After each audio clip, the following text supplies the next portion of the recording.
And in this video I am going to discuss about couple of types of relation. The first relation I will discuss, that is empty relation. So what is the meaning of empty relation? Suppose a relation is given R equals to A comma B such that A comma B belongs to a set A. The A set I am going to define as 1, 2, 3, and A plus B is equals to 10. So these are the cases given. So now if I will write all the elements of A cross A, the elements will be 1, 1, 1, 2, so it will go on, it will end up to 3, 3. So if the highest sum of two elements of A cross A will be 6. Under no condition that A plus B can be equals to 10. So that means in relation R there is no elements which satisfy this relation. So this relation is known as empty relation. Is it fine? Now next one is universal relation. So what is the meaning of universal relation? Already you know the term universal set in the set. So universal relation, suppose I am giving you another example of R such that A comma B, where A and B belongs to that same set A, this set only A, and A minus B, mod of A minus B is greater than equals to 0. So what do you know? That mod of A minus B will always be greater than equals to 0 under whatever the values of A and B is. All the elements of A will satisfy this relation. So this relation is known as universal relation. Is it fine? So that all for all A comma B, this is done, right? So that's why this relation is known as universal relation. Now identity relation. So what is the identity relation? Identity relation is that again A set is 1, 2, 3, then identity relation will be 1, 1, 2, 2, 3, 3. So every element is related to itself. So that is known as identity relation. So if any set A contains two elements, not two elements, rather 5 elements, how many elements will get in the identity relation?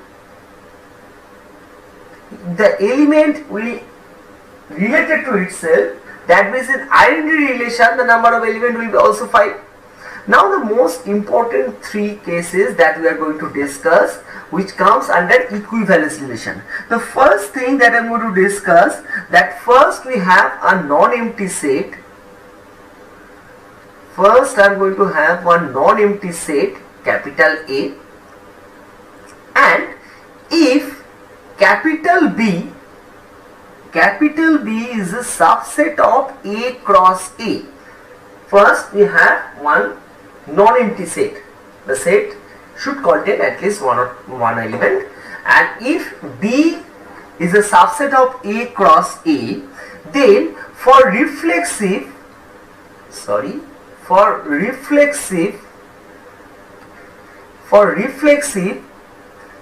if X belongs to A, then all X comma X has to belongs to this B. For all X belongs to A, this is the symbol of for all. No? So for all X belongs to A, X comma X has to belongs to B. Then symmetric means if X comma Y belongs to B, then Y comma X should also belongs to B. For all X, Y belongs to B. Is it fine? Now transitive. Transitive is if x comma y belongs to B and y comma z belongs to B, then x comma z will also belongs to B for all x comma y comma z belongs to B. These are the cases.